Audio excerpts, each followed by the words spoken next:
కేశవ వెన్నెల దగ్గరికి వచ్చి, "ఏంటి వెన్నెల ఒంటరిగా ఉన్నావా? నీకు ఏమైనా కంపెనీ ఇమ్మంటావా నన్ను?" అని చెప్పేసైతే తన దగ్గరికి వచ్చి తన మీద చేతులు వేస్తూ ఉంటాడు. అది చూడగానే అక్కడ ఉన్న వెన్నెల అయితే ఒక్కసారిగా షాక్ అయిపోయి, "ఏంటి నేను నీకు మరదల్ని అవుతాను. నువ్వు నాతో ఎలా ప్రవర్తించాలో మీ అమ్మ, నాన్న నీకు నేర్పలేదా?" అని చెప్పేసైతే అడుగుతూ ఉంటుంది. ఆ మాటలు వినగానే అక్కడ ఉన్న కేశవ అయితే, "నాకు ఎవరు నేర్పే అవకాశం లేదు కానీ నేను ఎవరి దగ్గర నేర్చుకోను. నాకు ఎలా ఉండాలో నాకు బాగా తెలుసు వెన్నెల" అని చెప్పేసైతే వెన్నెల దగ్గరికి వెళ్లి తన మీద చేతులు వేస్తూ ఉంటాడు. ఇంతలో అక్కడ ఉన్న వెన్నెల మాత్రం చాలా కోపంగా, "ఇప్పుడు గాని శంకర్ ఇక్కడికి వస్తే ఏం జరుగుతుందో తెలుసా?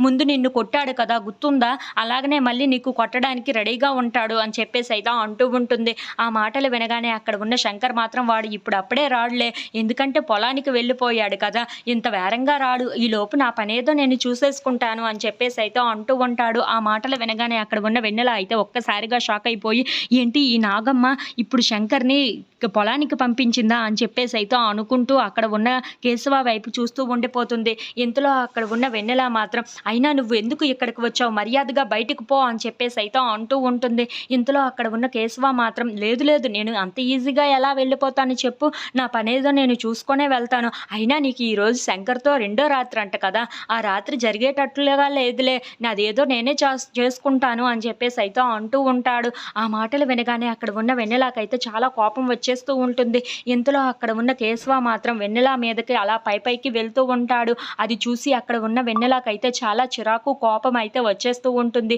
ఏం చెయ్యాలా అని చెప్పేసైతే ఆలోచిస్తూ ఉంటుంది. ఇంతలో అక్కడ ఉన్న కేశవ మాత్రం తన దగ్గరికి వెళ్తూ తనని ముట్టుకుంటూ తన పైకైతే వెళ్ళిపోతూ ఉంటాడు. అది చూసి అక్కడ ఉన్న వెన్నెలకైతే చాలా ఇరిటేషన్ వచ్చేసి అక్కడ ఉన్న ఒక ఫ్లవర్ వాజ్‌ని తీసుకొని కేశవ తల మీద చాలా గట్టిగా కొడుతూ ఉంటుంది. అది తగలగానే అక్కడ ఉన్న కేశవ అయితే, "అమ్మా" అని చెప్పేసైతే చాలా గట్టిగా అరుస్తూ అక్కడ ఉన్న బెడ్ మీద అయితే పడిపోతూ ఉంటాడు. ఇంతలో అది చూసి అక్కడ ఉన్న వెన్నెల అయితే చాలా టెన్షన్ పడిపోతూ ఉంటుంది.